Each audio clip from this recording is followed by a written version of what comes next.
for today's video. So, una sa lahat, ako si Karen at nandito ako ngayon sa Dubai at halos 8 years akong naninirahan dito. So, i-share ko lang po.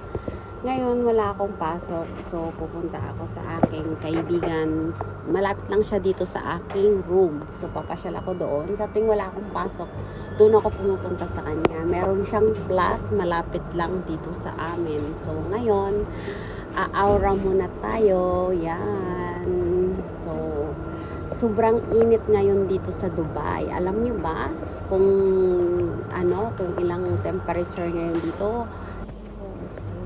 Almost 55 temperature yung init dito. So, yung naglalakad ako ngayon. So, maraming ibang lahi dito na ninirahan din. May Pilipino, Pakistani, Indian, Egyptian. Halos dito sila lahat nakatira sa Satwa. Kasi guys, yung Satwa is para siyang Manila. Parang Pilipinas din siya. So, kaya yung ibang mga kabayan tumatagal at naninirahan at nagtatrabaho dito kasi parang hindi ka mahuhusik. Kasi nga paglabas mo ng room mo, parang maraming tao, parang sa Manila lang siya, pero sobrang safe dito sa Dubai. Kahit maglagat ka ng madaling araw, walang pinipiling oras, as in, sobrang safe.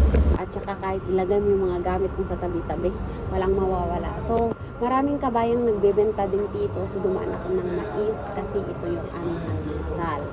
So, ngayon, nandito na ako. Nantay ko na lang papunta sa taas. So, maganda din tong building. Malapit lang din to sa akin. At marami din mga restaurant, Filipino food, Pakistani food, Indian food.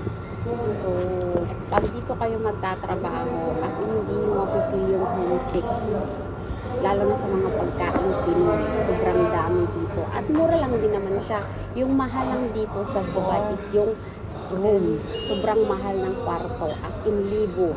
Kahit maliit lang yung space, o aabot siya ng 10,000. Maximum na yan, guys. Meron ding taas. Pag taas ka, 800 na sa mga 10,000. So, malapit na ako sa bahay ng aking kaibigan. Thank you for watching, guys. Bye-bye po.